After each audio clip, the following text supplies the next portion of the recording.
You have split factions in the DNC right now, and Hogg, Civil war, baby. internal party civil war. With the Democrats, there's going to be the James Carville types. He called them a little twerp. Yeah. Did you hear that? Yeah.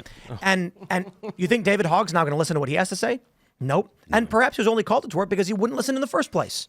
Yep. So there's going to be someone with a check for the Democratic Party, and Hogg's going to say, you're not giving that check to me, and you never were gonna. So I don't care what you think. I'm going to say what I think. This fracturing is going to... I don't see how, at least in the near future, they emerge with a coherent party. Well, right now the Democrats don't know what they want to be. They don't know if they want to be progressives or if they want to be closer to mainstream Ro Khanna style Democrats. And also, if they decide to go with the progressives, the very progressives, which David Hogg is one of, they're not going to get any money. They're not going to get donations. They'll get small donations from the average person that likes, AOC, likes Bernie Sanders, and they might be able to get, millions of dollars, but they're not going to get the big checks that go to PACs, which actually make a big difference. Hillary Clinton spent $1 billion to lose to Donald Trump. Joe Biden and Kamala Harris spent $1 billion to lose to Donald Trump. Joe Biden spent $1 billion when he beat Donald Trump. That's the kind of money that it takes to win an election nowadays. And they're just not, and AOC and Bernie Sanders aren't going to get it because they will actually talk about things like taking away, you're changing the corporate or the tax rate on capital gains. So your people that pay 15%, they're going to pay 25%. They're not going to want to give a donation to them. If they're going to tax unrealized gains, you're going to have to sell your property, pay taxes. These are the types of policies that AOC and Bernie like, and they're not going to get anyone to give them money. But you guys you're involved in this political landscape of fundraising, all that stuff. Yeah, very much. So I'm curious with your experience in this. It's interesting because I don't see a reality in which the old guard Democrats begin to agree with the woke new upstarts. So what happens to those? Where do those donations go? Do they just stop? How does this play out? Go ahead.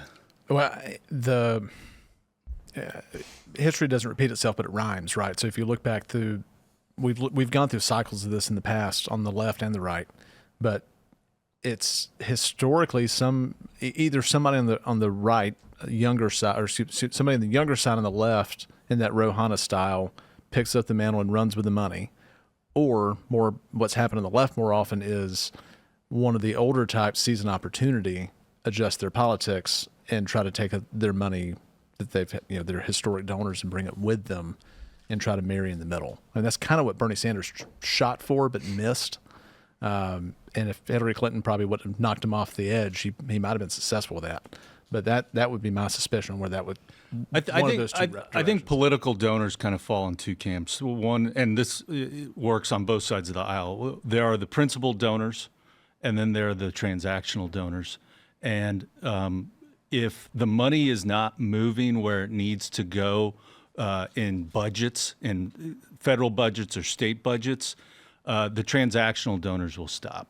And if you're talking about MS-13 illegal aliens, or you're talking about transgender surgeries and stuff like that, and that prevents the money from moving in the budgets, the transactional money stops. I know that's a little complicated, but that's how I see the donor community. So are we optimistic then for the midterms, for the next 4 years?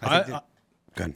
I'm thoroughly black-pilled on just the economic situation in our country. I mean, we are going into a sovereign debt crisis. Yep. And Trump is correctly trying to steer that Titanic boat and turn it diametrically in the opposite direction, but he's getting hammered by the reality of having 120% debt to GDP. Yep. And I do not know how we stop that train. The biggest problem that the Republicans are going to face is the economy, and the Republicans need to actually provide good results for the American people, because if they don't, the people that are going to come after them, the Democrats that will end up getting elected because the Americans don't like the Republicans because they didn't do enough for them, didn't provide the results they wanted. The people that come after the Republicans are very, very bad. They're your AOCs, they're your Bernies, and those people will destroy the economy. They will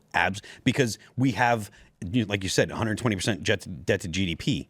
And if you start implementing things like the Green New Deal and implementing things like Medicare for all with that kind of debt, you will blow up the dollar, and that has ramifications that aren't just to the United States. There are ramifications globally. Those are the kind of things that start wars. Thanks for checking out this clip from Timcast IRL. Make sure to watch the show live Monday through Friday at 8 p.m. Subscribe to this channel, and we will see you all there.